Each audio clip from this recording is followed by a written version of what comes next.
month's end, ahead of the State of the Nation address by President Cyril Ramaphosa, the South African Federation of Trade Union has called on the President to tax the rich more to deal with the challenges facing the poor. SAFTU General Secretary Zwelinzima Vavi says government should look at introducing a form of tax that will target the 1% richest population that owns 90% of the wealth. To talk more on what SAFTU expects from the address tonight, we're joined by SAFTU General Secretary Zwelinzima Vavi.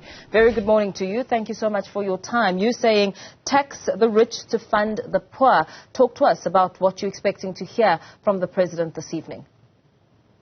Well, if we're dealing with the honest people, if the President truly loved this country and that he would look at what is happening in the townships and rural areas with the eye of our people residing in those areas trapped in squalor conditions, he will say, look, I really love the President of this country, but I just feel that I have betrayed all of the hopes and dreams of these people, and that he will say, look at unemployment.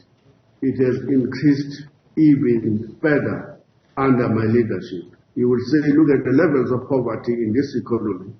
They have deepened even further, and that corona, yes, was there and is a big factor, but we're dealing with that crisis even ahead of the corona. He will say, look at inequalities, they are not going down. Look at the future of the young people that is being destroyed because of a dysfunctional public education system and the universities that cannot even cater the numbers of people that are coming out of the basic education system. You would say we're holding the first position in the world when it comes to youth unemployment, worse when it comes to unemployment in general amongst industrializing and industrialized world. You would say we are holding also another title of being the most unequal society. You would say look at the rates of violence in society and look at the reports of the police indicating how many people are dying a day and how many women, 120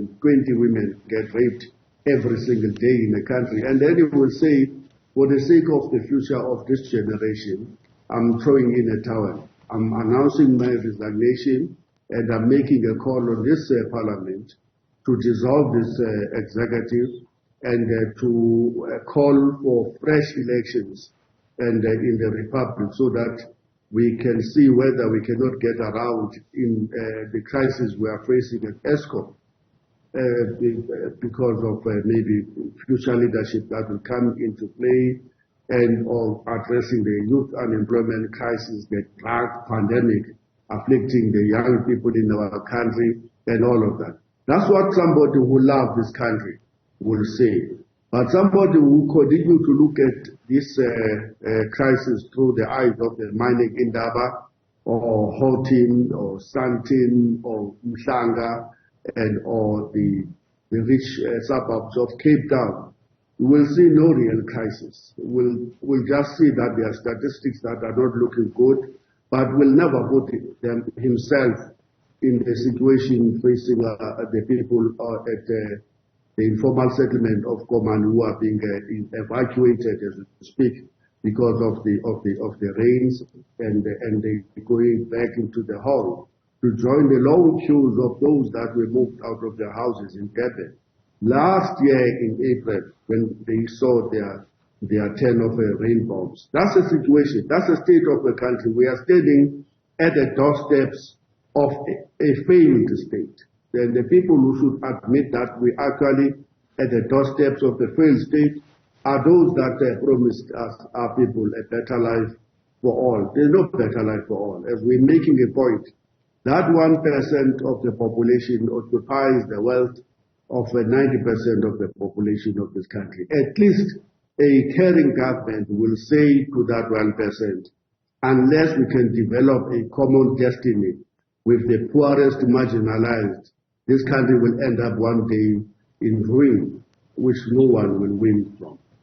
Mr. Vavi, in your call to tax the rich to fund the poor, a lot has been spoken to around raising income tax for the rich to fund the permanent 350 Rand grant. Are you talking and referring to that, or are you calling for a lot more? No, a lot more. The fundamental crisis we are facing in South Africa is joblessness. It's an economy that remains a center for extraction of raw minerals by multinational corporations who send them raw out of the country. It's an economy that is dominated.